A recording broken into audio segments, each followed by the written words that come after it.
आज हम संकुलों का नामकरण सीखेंगे। चलते हैं।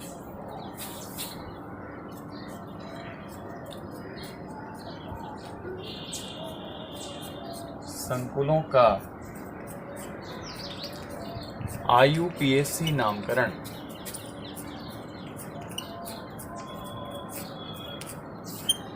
संकुलों का IUPAC नामकरण।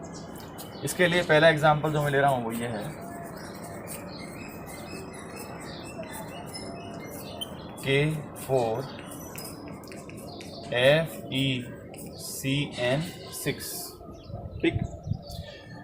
संकुलों का नामकरण करते समय हमें पीछे जो भी परिभाषाएं करवा दी गई हैं वो सारी अपने को ध्यान में रखनी है।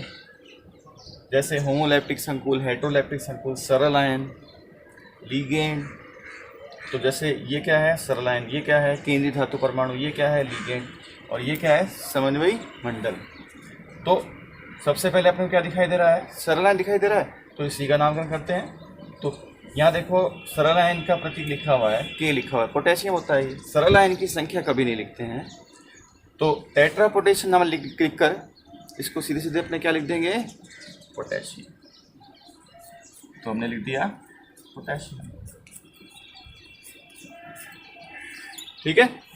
अब पोटेशियम के बाद में ये हिस्सा कौन सा आ गया, ये आ गया समन्वयी मंडल। समन्वयी मंडल को चेक कर लेंगे हम कि ये हेटेरोलैप्टिक है कि होमोलैप्टिक है। देखो ये होमोलैप्टिक है क्योंकि सारे लिगेंड एक जैसे हैं, होमोलैप्टिक हुआ ना। तो अगर होमोलैप्टिक आपके पास में आ जाए तो सीधा आप उसके लिगेंडों की संख्या लिखेंगे, लिगेंड का नाम लिखेंगे और फिर केंद्रीय धातु का नाम लिखेंगे। जैसे यहाँ 6 लिखा हुआ है, लिगेंड की संख्या आ रही, तो 6 को क्या बोलेंगे हम, हेक्सा। तो हमने लिखा हेक्सा। इन दोनों के बीच में थोड़ा गैप छोड़ देना, जैसे कि सरल आयन और समन्वयी मंडल के बीच में दे रखा है, हेक्सा आ गया। अब इस तरफ से शुरू करेंगे, तो हेक्सा CN को क्या बोलते हैं, साइनो। साइनो। अब देखो ये केंद्रीय धातु का नामकरण है, ये थोड़ा सा इंपॉर्टेंट है, इसको ध्यान रखना है कि अगर केंद्रीय धातु का नामकरण करते समय ध्यान रखना है कि संकुल जो है ना उस पर चार्ज निकाल लेना। जैसे कि ये कैसा है प्लस और ये कैसा है माइनस।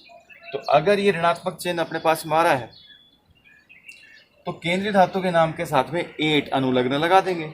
तो Fe को हम क्या बोलेंगे, फेरेट। अब लास्ट में क्या लगा देंगे, ऑक्सीकरण अंक। ये केंद्रीय धातु का जो नाम है जिसके साथ में अनुलग्न 8 लगाया गया है, ये लैटिन भाषा के नाम पर आधारित होता है। ठीक है, ये ध्यान रखना है। मान लीजिए अगर नेगेटिव चार्ज यहाँ नहीं आता तो सिर्फ हम इसको आयरन ही लिखते।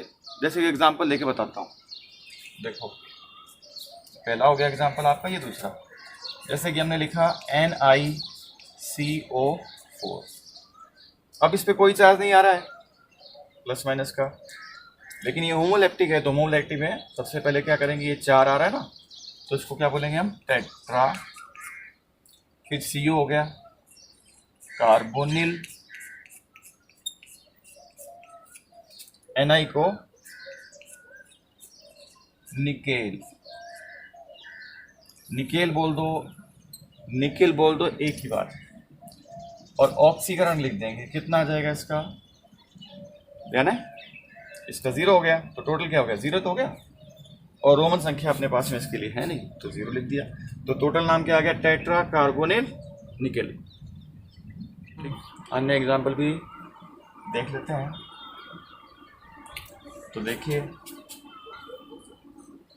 हमने लिया TiH2O6+3। तो देखो TiH2O6+3, अब ये थोड़ा सा अलग है।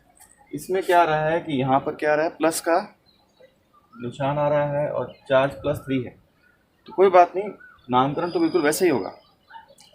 6 को क्या बोल देंगे, हेक्सा। H2O को क्या बोल देंगे, एक्वा। H2O को क्या बोलेंगे, एक्वा।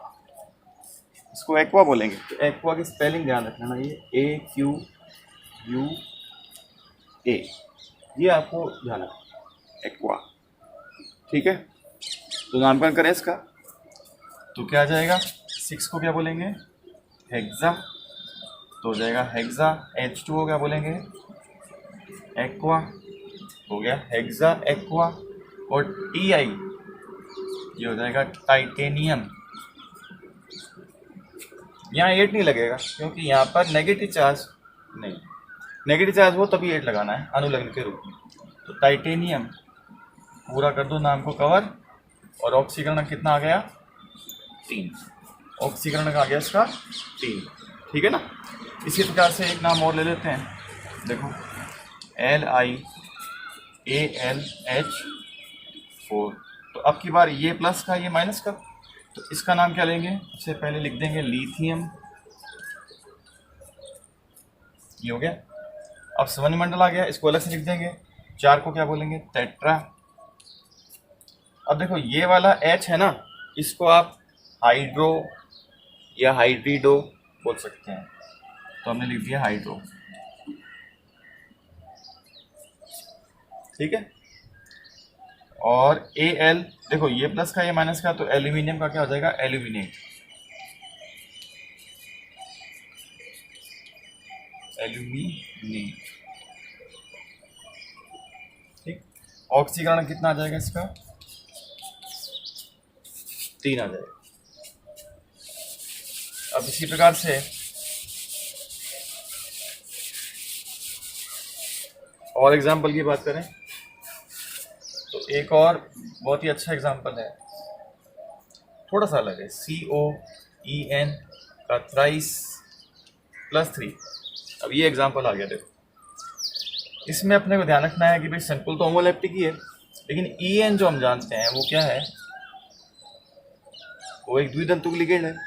इसका नाम पहले मैं लिख देता हूँ, क्या होता है ये एथिलीन डाई एमीन।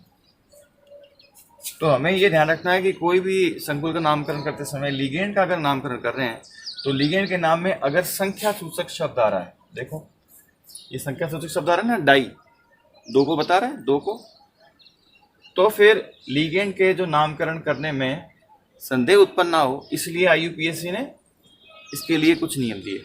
उन्होंने कहा कि जब आप संकुल का नामकरण कर रहे हो और ऐसा कोई लिगेंड आ जाए जिसके नाम में संख्या सूचक शब्द आ रहा हो, तो फिर हमें ध्यान ये रखना है कि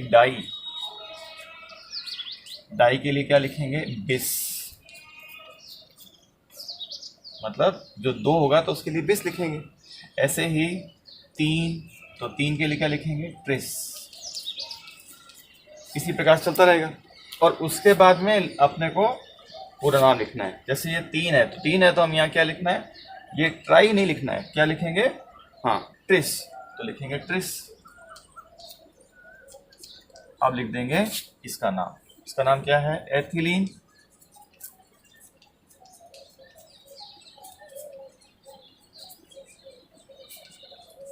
डाई एमीन, ब्रैकेट पूरा बंद कर दिया। ये क्या आ गया कोबाल्ट।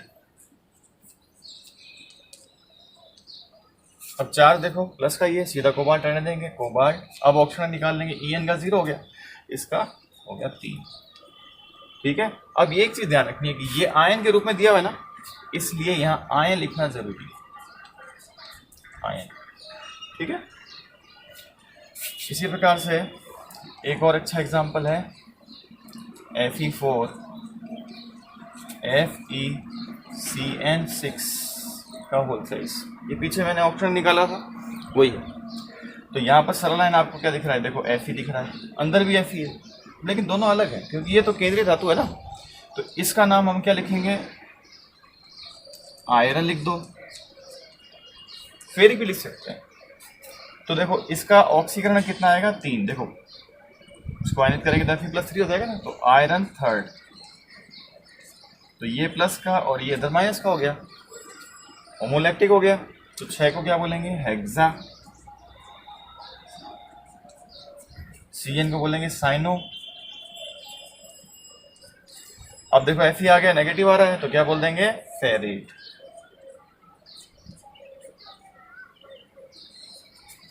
ऑक्सीकरण का अपने पास में आ गया 2nd, ठीक है।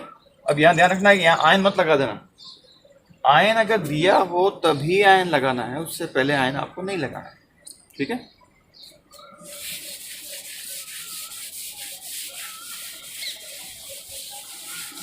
तो ऐसे ही आप एग्जाम्पल जो है वो आप करते रहेंगे तो आपको धीरे धीरे ये सारे समझ में आते रहेंगे। एक छोटा सा एक देखो और देखते हैं, जैसे कि यही वाला है FeCN6 -4, ऐसे भी आ सकता है। तो ये 6 को क्या बोलेंगे, हेक्सा। CN क्या हो गया, हाँ बिल्कुल सही है, साइनो। Fe को फेरेट, क्यों, क्योंकि नेगेटिव चार्ज लगा हुआ है। ये तो अपने आप ही दिया हुआ है ना, अगर अपने आप दिया हुआ है तो कोई तो दिक्कत ही नहीं है, नहीं तो निकाल के देख लेंगे। फेरेट और ऑक्टेन कितना आ जाएगा इसका, 2। ठीक है। अब ये सारे के सारे जितने भी लिगेंड है ना, उनके नाम आपको अच्छे से दिमाग में रखने हैं, तो जो आपको नोट्स वगैरह में प्रोवाइड करवा दिए जाएंगे और इनका आपको अभ्यास करना है। कोई भी समस्या आती है तो आप ज़रूर पूछिए।